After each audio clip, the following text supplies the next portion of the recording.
தமிழ்நாடு சமூக நீதியின் பிறப்பிடம். அப்படிப்பட்ட தமிழ்நாட்டில் இன்று திமுக ஆட்சியிலே சமூக நீதியை குழி தோண்டி புதைத்துக் கொண்டிருக்கின்றார்கள்.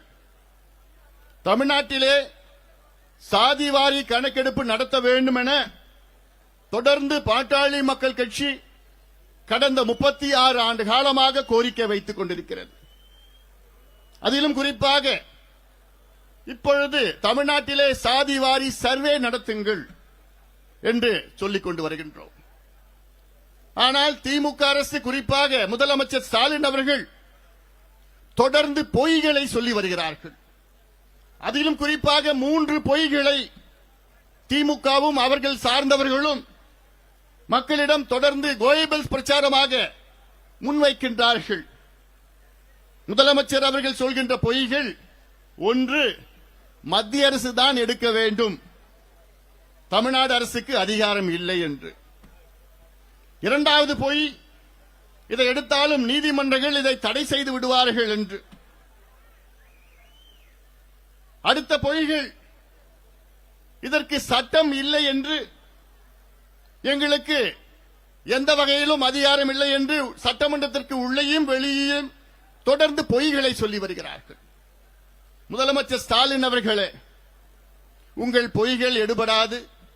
தமிழக மக்கள் தெளிவாக இருக்கின்றார்கள். இன்னும் உங்களுடைய ஆட்சி இன்னும் 2 மாதம்தான். அதன் பிறகு எங்கள் ஆட்சி வரும்.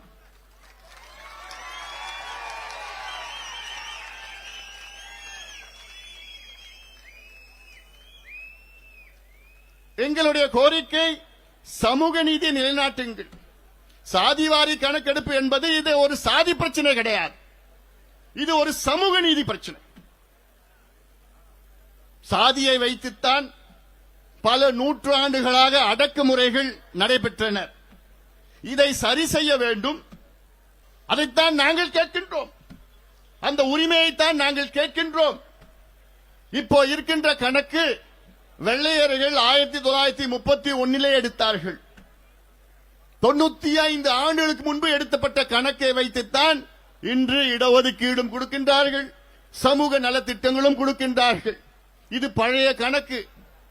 1931 இந்தியாவுடைய மக்கள் தொகை கணக்கு அப்போ 28 கோடி, இன்னைக்கு 146 கோடி.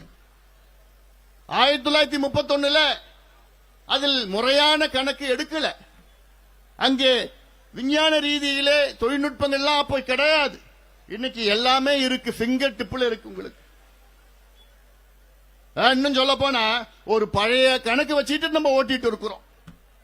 அந்த காலத்தில் கணக்கு எடுக்கிற நேரத்தில் டிவி கூட கிடையாது, பிளாக் அண்ட் ஒயிட் டிவி கூட இந்தியாவில் கிடையாது. அம்பாசிடர் கார்டு கூட அப்ப கணக்கெடுப்பு நடத்தல, அம்பாசிடர் கார்டு கூட அப்ப வரல. அப்ப எடுத்த கணக்கு வச்சுக்கிட்டு இன்னைக்கு ஓட்டிட்டு இருக்கிறோம். எதுக்கு ஓட்டுறோம்? இந்த பிள்ளைங்களுக்கு படிப்பு கொடுக்கறதுக்கு, இந்த பிள்ளைங்களுக்கு வேலை கொடுக்கறதுக்கு, இந்த பிள்ளைங்களுக்கு கடன் கொடுத்து அவளுக்கு சுய தொழில் கொடுப்பதற்காக பழைய கணக்கு வச்சுக்கிட்டு ஓட்டிட்டு இருக்கிறோம். அதனால நாங்க கேட்கிறோம், புது கணக்கு எடுக்குங்க.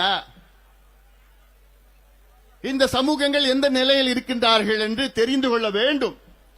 தமிழ்நாட்டில் உள்ள ஒட்டுமொத்த சமூகங்களும் எந்த நிலையில் இருக்கின்றார்கள் என்று தெரிந்தால்தான் நீங்கள் சமூக நீதியை நிலைநாட்ட முடியும்.